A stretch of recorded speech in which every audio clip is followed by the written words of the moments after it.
Hello! Balu good morning Balu. ఎవరు? నేను తెలంగాణ శ్యామని మాట్లాడుతున్నా బాలు. ఇప్పుడు నువ్వు ఒకటి కాశ్మీర్ మీద వీడియో పెట్టినావు కదా బాలు. హ్మ్. పాకిస్తాన్ దానిపైన వీడియో పెట్టినావు కదా. హ్మ్. అంటే నాకు కూడా నీ అంత కోపం వచ్చింది. హ్మ్. పాకిస్తాన్ గుండా నా కొడుకుల్ని తీవ్రవాదం చంప ఇప్పుడు వాళ్ళు ఆ చొరబాటుదారులు తీవ్రవాదులు దేశంలోకి జొరబడ్డానికి ఎవరు నిర్లక్ష్యం అంటావు? కారణం ఎవరంటావు బాలు? ఎవరంటారంటే నాకు అవన్నీ తెలవదు కదా! ప్రభుత్వాలు సీరియస్ గా చర్య తీసుకోవాలన్నావు కదా. 100% నువ్వు చెప్పిన దాంట్లో న్యాయం ఉన్నది. నీ నరేంద్ర పోరాటంలో మోడీ అందుకే నేను భాగస్వామ్యం అయితా.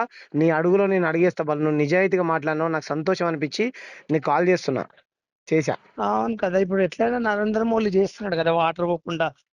ఇప్పుడు వాళ్ళు శుద్ధిపోతున్నాం, వాళ్ళు పేరుకుపోతున్నాం. మనమేంది, మన వరకేంది, మన బతుకులు మన బతుకులు. వాళ్ళకేంటి అంతే సంబంధం? అంతే కానీ నా బాధ ఏంటంటే మన బతుకు మనం బతుకుతున్నాం. మన దేశంలో మనం హిందువులం, ముస్లింలం, క్రైస్తవులు అందరం కలిసి బతుకుతుంటే అక్కడున్న పాకిస్తానీ ముస్లిం తీవ్రవాదులు మన దేశంలోకి వచ్చి జ్వరబడుతున్నారు బాలు లోపలికి. అదే కదా! ఎట్లొస్తారు అంటావు? మనం ఇప్పుడు మనం ఏదైనా బార్డర్ వేరే దేశానికి వెళ్ళాలంటే పాస్పోర్ట్ అడుగుతారు కదా బాలు. అవును. మన దేశంలోకి ఇంత నిఘా వ్యవస్థ. నరేంద్ర మోడీ 11 ఏళ్ల నుంచి అధికారంలో ఉన్నాడు. నరేంద్ర మోడీ 11 ఏళ్ల నుంచి అధికారంలో ఉన్నాడు. మన నిఘా వ్యవస్థ ఉన్నది, ఆర్మీ బలగాలు ఉన్నాయి, బిఎస్ఎఫ్ బలగాలు ఉన్నాయి. ఎట్లా ఎవరు నిర్లక్ష్యం అది అంటావు? బాగుందా? ఎవరు నిర్లక్ష్యం అంటావు బాలు? ఈయనక ప్రభుత్వం ప్రభుత్వం అంటే ఇప్పుడు పాస్పోర్ట్ తీసినోడు, ఇది తీసినోడు అట్ట కాదు బాలు. వానికి ఇప్పుడు తెలుస్తుంది. నువ్వు ఫారెన్ పోయినా మనకేంటంటే మనకు ఎప్పుడైనా తెలియదు కాబట్టి మనం ఏం చేయలేము. లేదు, నువ్వు ఒక సోషల్ ఇన్ఫ్లుయెన్సర్. నువ్వు ఏమంటారు, అవేర్నెస్ కి నీ నవ్వుతోని కొన్ని లక్షల కోట్ల మందిని నవ్వించేటోడివి. నీలాంటి ఒక స్టేట్మెంట్ ఇస్తే ఇది ప్రభుత్వ నిర్లక్ష్యం అని నేను అనుకుంటున్నా. నువ్వేమంటావు? అంతే. నాకు దోషింది. ఇప్పుడు ఎంతమంది బాధపడుతుండ్రు, ఎంతమంది ఏడుస్తున్నారు తెలుసా? అవును. ఈ చావులకు ఎవరు ఇప్పుడు ఎన్ని కోట్లు ఇచ్చినా సరే పోయినటువంటి ప్రాణాలను తీసుకురండి. రేపు పొద్దున ఆ టూరిజం ప్లేస్ లో నేనో ఉంటే మన ఎవరు ఉన్నా సరే బాలు, చనిపోయినటువంటి వాళ్ళ కుటుంబాలను మనం తీసుకురాగలమా బాలు? ఎంత బాధ. నిజంగా ఏమంటే చాలా అసలు చిన్న పిల్లలు ఎంత బాధపడుతుండ్రు. ఈ నిర్లక్ష్యానికి గల అప్పుడేమో 43 మంది మన భారత జవాన్లు చనిపోయినప్పుడే ప్రభుత్వం ఇంత సీరియస్ గా తీసుకొని ఉంటే కాకపోగా బాలు.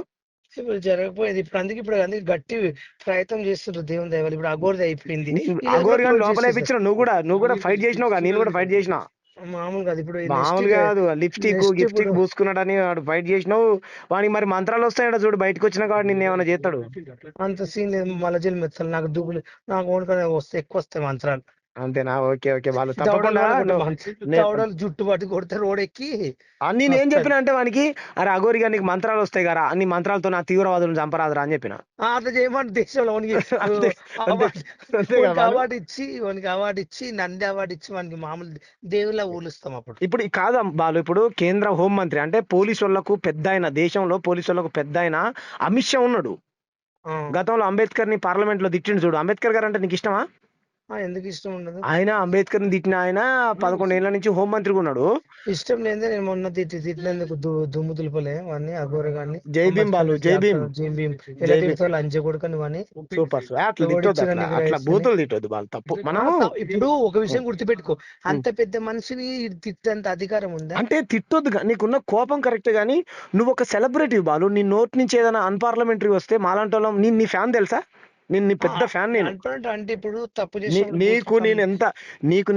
నేను నరేంద్ర మోడీని కూడా నేను ఏమంటారంటే గౌరవించడం అంటే పరిపాలన విషయంలో గౌరవించ ఒక వ్యక్తిగా చూస్తా, కానీ నరేంద్ర మోడీ కంటే ఎక్కువ గౌరవించేటువంటి వ్యక్తిని బాలు, తెలంగాణ శ్యామ్ నిన్ను గౌరవిస్తాడు. ఎందుకంటే నువ్వు నీ ఏమంటారు దాంతో కొన్ని లక్షల మందిని నవ్విస్తున్నావు.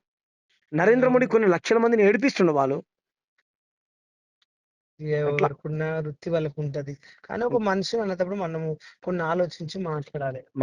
కానీ నువ్వు వీడియో పెట్టినావు, పాకిస్తాన్ కొడుకులారా, అరే రండ్రా కొడుకులన్నా ఏదో అన్నావు కదా, బూత్ అన్నావు కదా. ఏమని నాకు వచ్చింది అది మంచిగా అన్నావు, కానీ ఈ నిర్లక్ష్యానికి గల కారణం ఏంటి? ప్రభుత్వాల ఇటువంటి మళ్ళా తీవ్రవాదులు దేశంలోకి చొరబడకుండా ఈ కేంద్ర ప్రభుత్వాలు కఠినమైనటువంటి విజయాలే అంతం చేయాలి తీవ్రవాదాన్ని. అది ముస్లిం తీవ్రవాదమైనా, హిందూ తీవ్రవాదమైనా, క్రైస్తవ తీవ్రవాదమైనా, ఏ తీవ్రవాదం నశించాలని మనం పోరాటం చేద్దాం బాలు. ఏమంటావు? ఇప్పుడు వాళ్ళ మీద మనం పోతున్నామా? మనం ఏమో అంటున్నామా? చెప్పు.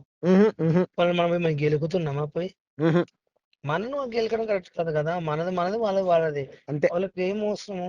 రాకేష్ మాస్టర్ చెప్పిండు చూసినావా, రే ఎవరిని కోచినా వెళ్ళేది రక్తమే రా, నువ్వు హిందూ, నువ్వు ముస్లిం, నువ్వు క్రిస్టియన్, నువ్వు ఇదిరా ఎవరైనా అదిరా అంతే కదా. అన్నాడు చూసినావా. ఎంత అవును అది. గొప్ప మాట చెప్పిండు రాకేష్ మాస్టర్.